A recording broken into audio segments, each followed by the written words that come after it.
أهلا بيكم في حلقة جديدة من أصل البهجة.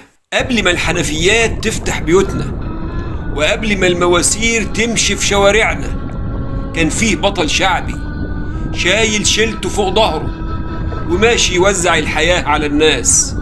يا غريب اذكر الله، يا عطشان صلي على النبي. ده كان الندى بتاع السقا زمان.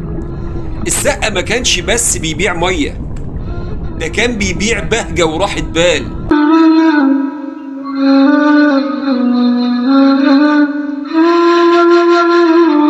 حكاية السقا بدأت من زمان قوي، من أيام أجداد الأجداد، ومع الوقت بقت مهنة وليها أصول وطائفة، وشيخ بيراقب كل كبيرة وصغيرة.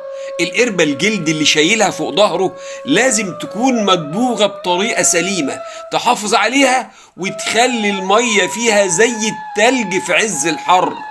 والأهم من المية كانت الأمانة، لأن السقا هو الشخص الوحيد اللي مسموح له يدخل البيوت في غياب الرجال، فكان لازم يكون أمين ومحل ثقة. وعلشان هم أصل الصنعة بقى ليهم حارة باسمهم، ومن هنا طلع المثل اللي بنقوله لما حد يتزاكى على أهل الخبرة: ما تبيعش المية في حارة السقايين. الحارة دي كانت مملكة بيتعلم فيها المبتدئ ازاي يشيل قربته، وازاي يحافظ على توازنه، وازاي يلف الحواري والأزقة وهو بينادي بأجمل الألحان عشان يروي القلوب قبل ما يروي البيوت. البهجة الحقيقية في حكاية السقا كانت في سبيكة الخير. السقايين ما كانوش بس بيوصلوا المية للبيوت، لا، كان في سقايين مخصصين عشان يسقوا عابري السبيل والحيوانات مجانا. ومن هنا انتشرت الأسبلة اللي بنشوفها لغاية النهاردة في شوارعنا التاريخية، تحف معمارية اتبنت مخصوص عشان الناس تشرب وتدعي لصاحب السبيل وللسقا اللي ملى الحوض بعرقه ومجهوده.